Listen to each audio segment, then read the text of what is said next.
ਸਰਕਾਰ ਦੇ ਅੱਗੇ ਰੋਸ ਪ੍ਰਗਟ ਕਰਨ ਆ ਰਹੇ ਹਾਂ ਕਿ ਸਾਨੂੰ ਜੋ ਵੀ ਸਾਡੀ ਮੰਗ ਹੈ ਰੈਗੂਲਰ ਦੀ ਉਹ ਸਾਡੀ ਹਜੇ ਤੱਕ ਪੂਰੀ ਨਹੀਂ ਕੀਤੀ ਗਈ। ਜੋ ਵੀ ਸਾਡੀਆਂ ਮੰਗਾਂ ਨੇ ਇਹਨਾਂ ਨੇ ਹਜੇ ਤੱਕ ਲਮਕਾ ਰਹੇ ਹੈ। ਅਸੀਂ 15 ਸਾਲ ਤੋਂ ਨਿਗੂਣੀਆਂ ਤਨਖਾਹਾਂ ਤੇ ਕੰਮ ਕਰ ਰਹੇ ਹਾਂ। ਇੰਨੀ ਸੈਲਰੀ ਦੇ ਵਿੱਚ ਘਰ ਚਲਾਉਣੀ ਬਹੁਤ ਮੁਸ਼ਕਲ ਇਹ ਉਮੀਦ ਸੀ ਕਿ ਸਾਨੂੰ ਹੁਣ ਕੋਵਿਡ ਦੇ ਦੌਰਾਨ ਤਾਂ ਸਾਨੂੰ ਕੋਈ ਨਾ ਕੋਈ ਤੋਹਫਾ ਦਿੱਤਾ ਜਾਊਗਾ, ਬਟ ਇਹਨਾਂ ਸਰਕਾਰਾਂ ਨੇ ਸਾਨੂੰ ਉਹਦੇ ਤੋਂ ਕੁਝ ਨਹੀਂ ਦਿੱਤਾ ਗਿਆ। ਸਾਰੇ ਕਿਤੇ ਡਿਊਟੀਆਂ ਕੀਤੀਆਂ, ਸੈਂਪਲਿੰਗ ਕੀਤੀ, ਫਿਰ ਸਾਡੇ ਨਾਲ ਮਤਰੇਈ ਮਾਂ ਵਾਲਾ ਸਲੂਕ,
नहीं चलेगी।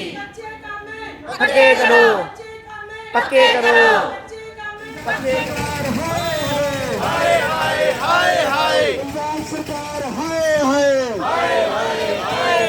मुलाजमा दिया मंगों ना मनने वाली सरकार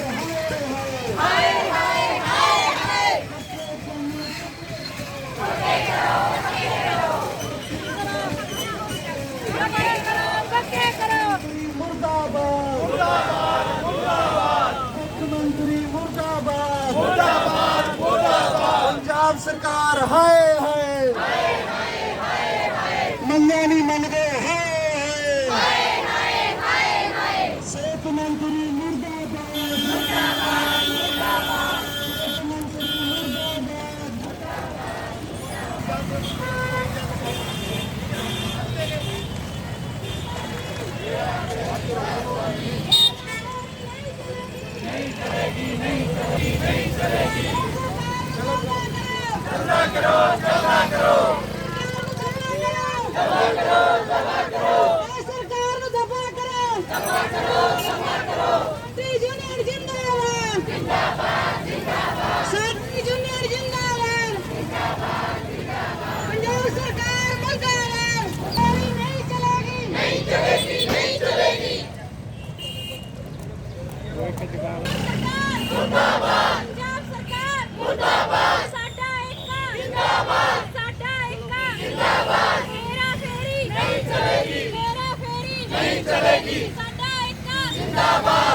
हाँ जी सर, ये अपने जो NRHM स्टाफ जोड़ा है स्ट्राइक से बैठा जी, तो मंग पत्र दिता गया कि कहने कहोगे?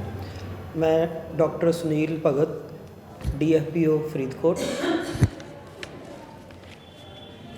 साडे NHM ਦੇ ਮੁਲਾਜ਼ਮ ਪਿਛਲੇ 2 ਦਿਨਾਂ ਤੋਂ ਸਟ੍ਰਾਈਕ ਕਰ ਰਹੇ ਹਨ। ਬੇਸਿਕਲੀ ਇਹ ਪਿਛਲੇ 10-15 ਸਾਲਾਂ ਤੋਂ ਵਰਕ ਕਰ ਰਹੇ ਔਰ ਇਹ ਬਾਰ-ਬਾਰ ਮੰਗ ਕਰਦੇ ਸੀ ਕਿ ਇਹਨਾਂ ਨੂੰ ਰੈਗੂਲਰ ਕਰ ਦਿੱਤਾ ਜਾਏ। ਉਹਨੇ ਪਿਛਲੇ 2 ਦਿਨਾਂ ਤੋਂ ਅੱਜ ਇਹਨਾਂ ਦਾ ਤੀਸਰਾ ਦਿਨ ਹੈ, ਇਹਨਾਂ ਨੇ ਫਿਰ ਦੁਬਾਰਾ ਸਟ੍ਰਾਈਕ ਕੀਤੀ ਹੈ ਕਿ ਸਾਨੂੰ ਦੁਬਾਰਾ ਰੈਗੂਲਰ ਸੈਂਟਰ ਦੀ ਜਿਹੜੀ ਸਕੀਮ ਦੇ ਅੰਡਰ ਇਹ ਕੰਮ ਕਰ ਰਿਹਾ ਹੈ, NHM ਦੀ ਸਕੀਮ, ਉਹਦੇ ਅੰਡਰ ਹੀ ਰੈਗੂਲਰ ਕਰ ਦਿੱਤਾ ਜਾਏ। ਔਰ ਇਸ ਸੰਬੰਧ 'ਚ ਇਹਨਾਂ ਨੇ ਸਾਨੂੰ ਮੰਗ ਪੱਤਰ ਦਿੱਤਾ ਜਿਹੜਾ ਅਸੀਂ ਆਪਣੇ ਸਟੇਟ ਲੈਵਲ ਦੇ ਅਧਿਕਾਰੀਆਂ ਤੱਕ ਪਹੁੰਚਾ ਦਿੱਤਾ ਹੈ ਇਹਦਾ ਫੈਸਲਾ। ਸਰ, ਜਿਹੜੀ ਇੱਕ ਇਹਨਾਂ ਨੇ ਸੇਵਾਵਾਂ ਠੱਪ ਕੀਤੀਆਂ ਗਈਆਂ ਜੀ, ਉਹਦੇ ਵਿੱਚੋਂ ਸਰਕਾਰ ਦੇ ਵੱਲੋਂ ਆਪਣੇ ਵੱਲੋਂ ਕੀ ਸੁਵਿਧਾਵਾਂ ਦਿੱਤੀਆਂ ਜਾ ਰਹੀਆਂ ਅੱਗੇ ਪੰਜਾਬ ਦੇ ਫਰੀਦਕੋਟ ਵਾਸੀਆਂ ਨੂੰ? ਜਿਹੜੀਆਂ ਇਹਨਾਂ ਦੀ ਸੇਵਾਵਾਂ ਠੱਪ ਪਿਛਲੇ 2 ਦਿਨਾਂ ਤੋਂ ਹੀ ਆ, ਉਹਦੇ ਉਹਦੇ ਬਾਰੇ ਦੇ ਵਿੱਚ ਜਿਹੜਾ ਇਹਨਾਂ ਦਾ ਵਰਕ ਹੈ ਉਹ ਸਾਡੇ ਜਿਹੜੇ ਬਾਕੀ ਦੇ ਮੁਲਾਜ਼ਮ ਜਿਹੜੇ ਸਟਾਫ ਨਰਸਿਸ ਹੈਗੇ ਆ ਜਾਂ ਜਿਹੜੀ ਸਾਡੀਆਂ ਐਨਐਮ ਜਾਂ ਬਾਕੀ ਹੈਗੇ ਉਹ ਸਾਰੇ ਕਰ ਰਹੇ ਆ। ਸਾਡੇ ਜਿਹੜੇ ਰੈਗੂਲਰ ਐਮਰਜੈਂਸੀ ਸਰਵਿਸਿਜ਼ ਤੇ ਜਿਹੜੇ ਬਾਕੀ ਸਰਵਿਸਿਜ਼ ਨੂੰ ਕੋਈ ਵੀ ਇਸ ਦੇ ਨਾਲ ਕੋਈ ਪ੍ਰਭਾਵ ਨਹੀਂ ਪਿਆ। ਸਰ ਇੱਕ ਦੇਖਣ ਨੂੰ ਆਇਆ ਜਿਹੜੇ ਐਨਐਚਐਮ ਦੇ ਜਿਹੜੇ ਸਟਾਫ ਜਿਹੜਾ ਵਰਕਿੰਗ ਕਰਦਾ ਉਹਨਾਂ ਨੂੰ ਸੈਲਰੀ ਦੀ ਵੀ ਬਹੁਤ ਪ੍ਰੋਬਲਮ ਆ ਰਹੀ ਹੈ ਜੀ, ਇਹ ਵੀ ਇਹਨਾਂ ਨੇ ਡਿਮਾਂਡ ਪਾਈ ਹੋਈ ਹੈ ਜੀ। ਹਾਂ, ਸੈਲਰੀ ਬਾਰੇ ਅਸੀਂ ਆਪਣੇ ਏਓ ਸਾਹਿਬ ਤੇ ਬਾਕੀਆਂ ਨਾਲ ਗੱਲ ਕੀਤੀ ਹੈ, ਇਹਨਾਂ ਬਾਰੇ ਜਲਦੀ ਇਸ ਚੀਜ਼ ਦਾ ਵੀ ਫੈਸਲਾ ਲੈ ਲਿਆ ਜਾਏ। ਮੇਰਾ ਨਾਮ Rajinder Kaur, NHM multipurpose contract. ਹਾਂਜੀ, ਅੱਜ ਕਿਸ ਸੰਬੰਧ ਵਿੱਚ ਧਰਨਾ ਲਗਾਇਆ ਗਿਆ ਜੀ? ਅਸੀਂ ਸਰਕਾਰ ਦੇ ਅੱਗੇ ਰੋਸ ਪ੍ਰਗਟ ਕਰਨ ਆ ਰਹੇ ਹਾਂ ਕਿ ਸਾਨੂੰ ਜੋ ਵੀ ਸਾਡੀ ਮੰਗ ਹੈ ਰੈਗੂਲਰ ਦੀ, ਉਹ ਸਾਡੀ ਹਜੇ ਤੱਕ ਪੂਰੀ ਨਹੀਂ ਕੀਤੀ ਗਈ। ਜੋ ਵੀ ਸਾਡੀਆਂ ਮੰਗਾਂ ਨੇ ਇਹਨਾਂ ਨੇ ਹਜੇ ਤੱਕ ਸਾਨੂੰ ਲਮਕਾ ਰਹੇ ਹੈ। ਅਸੀਂ 15 ਸਾਲ ਤੋਂ ਨਿਗੂਣੀਆਂ ਤਨਖਾਹਾਂ 'ਤੇ ਕੰਮ ਕਰ ਰਹੇ ਹਾਂ। ਕੋਈ ਵੀ ਕੰਮ ਜੋ ਅਸੀਂ ਨਹੀਂ ਕਰ ਰਹੇ, ਅਸੀਂ ਜੋ ਵੀ ਕੰਮ ਕਰਦੇ ਹਾਂ ਇਹਨਾਂ ਦਾ ਅਸੀਂ ਸਿਰ ਮੱਥੇ ਰੱਖ ਕੇ ਅਸੀਂ ਹਰ ਇੱਕ ਕੰਮ ਨੂੰ ਅਸੀਂ ਕਰ ਰਹੇ ਹਾਂ। 15 ਸਾਲ ਤੋਂ ਸਾਥੋਂ ਬਹੁਤ ਨਿਗੂਣੀਆਂ ਤਨਖਾਹਾਂ ਕੰਮ ਲੈ ਰਹੇ ਆ, ਬਟ ਸਾਨੂੰ ਵੀ ਪੱਕੇ ਨਹੀਂ ਕਰ ਰਹੇ, ਕਿਉਂਕਿ ਸਾਨੂੰ ਲਾਰਾ ਤੇ ਲਾਰਾ ਲਾ ਰਹੇ ਨੇ ਕਿ ਅੱਜ ਅਸੀਂ ਪੱਕੇ ਕਰ ਰਹੇ ਹਾਂ, ਅੱਜ ਆ ਮੀਟਿੰਗ ਹੈ, ਅੱਜ ਤੁਹਾਨੂੰ ਪੱਕੇ ਕਰ ਰਹੇ ਹਾਂ, ਬਟ ਸਾਨੂੰ ਕੋਈ ਵੀ ਇਦਾਂ ਦੀ ਕੋਈ ਵੀ ਸਾਨੂੰ ਪੱਕਿਆ ਨਹੀਂ ਕੀਤਾ ਗਿਆ।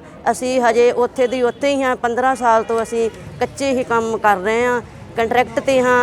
NHM EMPLOYEES ਹਾਂ ਸਾਰੇ ਅਸੀਂ, ਤੇ ਸਾਰੀਆਂ ਭੈਣਾਂ ਜੋ ਵੀ ਮੇਰੇ ਨਾਲ ਹੈ ਇਹ ਸਾਰੀਆਂ 15 ਸਾਲ ਤੋਂ ਹੀ ਮੇਰੇ ਨਾਲ ਕੰਟਰੈਕਟ 'ਤੇ ਕੰਮ ਕਰਦੇ ਆ ਰਹੇ ਆ ਜੀ। ਤੁਹਾਡੀ ਜਿਹੜੀ ਹੈਗੀ ਆ ਪ੍ਰਸ਼ਾਸਨਿਕ ਦੇ ਨਾਲ ਵਿਧਾਇਕਾਂ ਦੇ ਨਾਲ ਮੀਟਿੰਗ ਹੋਈ ਆ, ਉਹਦੇ ਵਿੱਚ ਕੀ ਤੁਹਾਨੂੰ ਭਰੋਸਾ ਦਿੱਤਾ ਗਿਆ? ਹਾਂਜੀ, ਸਾਡੀ ਜੋ ਵੀ ਸਾਡੀ ਪ੍ਰਸ਼ਾਸਨ ਨਾਲ ਜਾਂ ਵਿਧਾਇਕਾਂ ਨਾਲ ਮੀਟਿੰਗ ਹੋ ਰਹੀ ਹੈ, ਉਸ ਵਿੱਚ ਸਾਨੂੰ ਇਹੋ ਹੀ ਲਾਰਾ ਦੇ ਰਹੇ ਹੈ ਕਿ ਅਸੀਂ ਤੁਹਾਨੂੰ ਜਲਦੀ ਹੀ ਪੱਕੇ ਕਰ ਰਹੇ ਹਾਂ।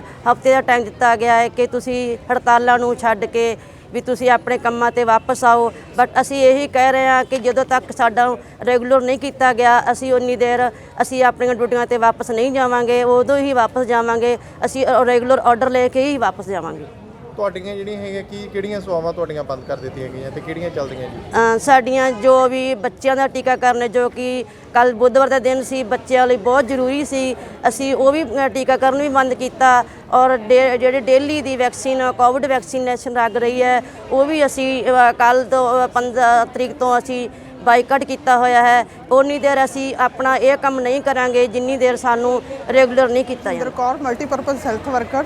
ਹਾਂਜੀ, ਅੱਜ ਕਿਸ ਸੰਬੰਧ ਦੇ ਵਿੱਚ ਤੁਹਾਡੀ ਸਟ੍ਰਾਈਕ ਕੀਤੀ ਗਈ? ਸਾਡੀ ਸਟ੍ਰਾਈਕਾਂ ਪਹਿਲਾਂ ਵੀ ਕਾਫੀ ਟਾਈਮ ਦੇ ਮਤਲਬ ਸੰਘਰਸ਼ ਕਰਦੇ ਹੀ ਆ ਰਹੇ ਹਾਂ। ਜਦੋਂ ਦੀ ਸਾਡੀ ਜੁਆਇਨਿੰਗ ਆ, ਸਾਨੂੰ 15-16 ਸਾਲ ਹੋ ਗਏ, ਅਸੀਂ ਬਹੁਤ ਹੀ ਥੋੜ੍ਹੀਆਂ ਤਨਖਾਹਾਂ ਦੇ ਉੱਤੇ ਕੰਮ ਕਰ ਰਹੇ ਹਾਂ। ਇੰਨੀ ਸੈਲਰੀ ਦੇ ਵਿੱਚ ਘਰ ਚਲਾਉਣੇ ਬਹੁਤ ਮੁਸ਼ਕਲ ਆ। ਸਾਨੂੰ ਹੁਣ ਉਮੀਦ ਸੀ ਕੋਵਿਡ ਦੇ ਦੌਰਾਨ ਸਾਡੇ ਤੋਂ ਬਹੁਤ ਕੰਮ ਲਿਆ ਗਿਆ, ਅਸੀਂ ਕੀਤਾ ਵੀ, ਅਸੀਂ ਕਿਸੇ ਕੰਮ ਤੋਂ ਮਨਾ ਨਹੀਂ ਕੀਤਾ ਗਿਆ।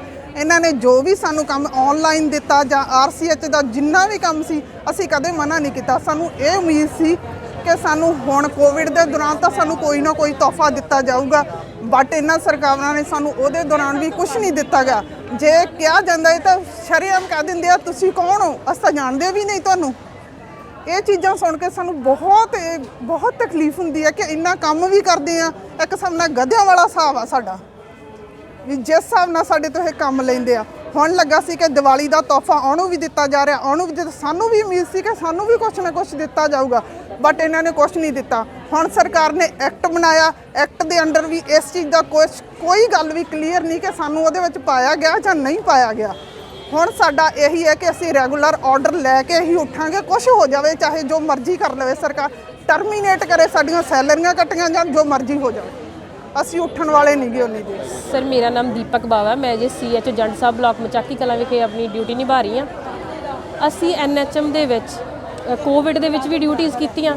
2020 ਦੇ ਵਿੱਚ ਮੈਂ ਪ੍ਰੈਗਨੈਂਟ ਹੋ ਕੇ ਟਿਲ 9 ਮੰਥ ਤੱਕ ਕੋਵਿਡ ਦੇ ਵਿੱਚ ਸੈਂਪਲਿੰਗ 'ਚ ਡਿਊਟੀ ਕੀਤੀ ਹੈ। ਜਦੋਂ ਕਿ ਲੋਕ ਬਾਹਰ ਨਹੀਂ ਨਿਕਲਦੇ ਸੀ ਉਸ ਟਾਈਮ ਅਸੀਂ ਡਿਊਟੀਆਂ ਕੀਤੀਆਂ। ਸਾਡੀਆਂ ਫੈਮਲੀਆਂ ਪੋਜ਼ਿਟਿਵ ਆਈਆਂ, ਬੱਚੇ ਤੱਕ ਸਾਡੇ ਪੋਜ਼ਿਟਿਵ ਆਏ, ਫਿਰ ਵੀ ਅਸੀਂ ਇਹਦੇ ਵਿੱਚ ਸੈਂਪਲਿੰਗ ਕੀਤੀਆਂ। ਠੀਕ ਹੈ, ਡੋਰ ਟੂ ਡੋਰ ਭਾਵੇਂ ਉਹ ਸਰਵੇ ਹੋਇਆ, ਚਾਹੇ ਉਹ ਸਾਡੇ ਮਾਈਕਰੋ ਕੰਟੇਨਮੈਂਟ ਪਿੰਡ ਘੋਸ਼ਿਤ ਕੀਤੇ ਗਏ, ਸਾਰੇ ਪਿੰਡ ਨੂੰ ਬਲੌਕ ਕਰਕੇ ਉਸ ਤੋਂ ਬਾਅਦ ਦੇ ਵਿੱਚ ਅਸੀਂ ਸਾਰੇ ਕਿਤੇ ਡਿਊਟੀਆਂ ਕੀਤੀਆਂ, ਸੈਂਪਲਿੰਗ ਕੀਤੀ।